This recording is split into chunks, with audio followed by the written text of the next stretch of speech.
রেস্তোরাঁর বিল মেটাতে বলায় সম্পর্ক ভেঙে দেন দীপিকা। প্রাক্তন প্রেমিককে বিরক্তিকর বলে পাগল তকমা পান নায়িকা। বর্তমানে সুখের সংসার দীপিকা রণবীরের। মুম্বাই ফিল্ম ইন্ডাস্ট্রির অন্যতম নায়িকা দীপিকা পাড়ুকোনের জীবনে বসন্ত হয়ে কখনো এসেছেন রণবীর কাপুর, আবার কখনো একদা শিল্পপতি বিজয় মাল্যের ছেলে সিদ্ধার্থ মাল্য।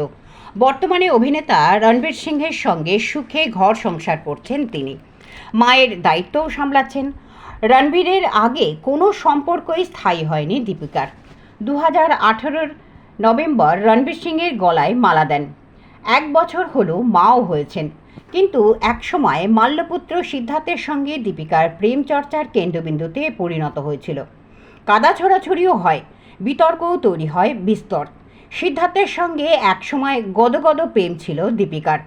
রণবীর কাপুরের সঙ্গে বিচ্ছেদের পর দীপিকার জীবনে টাটকা বাতাসের মতো এসেছিল সিদ্ধার্থ। এই জুটি সম্পর্কের শেষটা ছিল তিক্ততায় ভরা। মুম্বাইয়ের বেশ কিছু সংবাদ মাধ্যম থেকে পাওয়া তথ্য অনুযায়ী সম্পর্ক ভেঙে যাওয়ায় দীপিকা আঙুল তুলেছিলেন সিদ্ধার্থের দিকে, পাল্টা জবাব দিয়েছিলেন সিদ্ধার্থ। কিন্তু অনেকেরই হয়তো অজানা, পাঠান অভিনেত্রী একবার একটি সাক্ষাৎকারে সিদ্ধার্থের আচরণ বিরক্তিকর বলে সমালোচনা করেছিলেন। এক সংবাদ মাধ্যমের সঙ্গে সাক্ষাৎকারের দীপিকা জানিয়েছিলেন, যত দিন যাচ্ছিল ততই বদলে যাচ্ছিলেন সিদ্ধার্থ, মতের অমিলও হচ্ছিল। দীপিকা বলেছিলেন, সম্পর্ক টিকিয়ে রাখার জন্য আমি অনেক চেষ্টা করেছিলাম, কিন্তু ওর আচরণ ছিল খুবই বিরক্তিকর। দীপিকা আরও বলেছিলেন, শেষবার আমরা ডিনার ডেটে দেখা করেছিলাম, রেস্তোরাঁয় খেতে গিয়েছিলাম। খাবার পর সিদ্ধার্থ আমায় হঠাৎ বিল মেটাতে বলে, ব্যাস ওই দিনই শেষ। সম্পর্ক ছিন্ন করে বেরিয়ে আসি আমি। বিষয়টি আমার কাছে খুবই লজ্জার ছিল।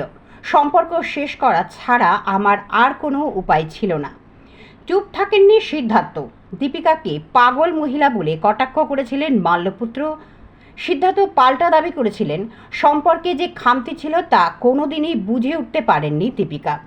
সিদ্ধার্থ বলেছিলেন, আমি বলেছিলাম বাবার যাবতীয় ঋণের বোঝা মিটে গেলে ওর সব টাকা আমি ফিরিয়ে দেব, কিন্তু ও সম্পর্ক থাকতে রাজিই ছিল না।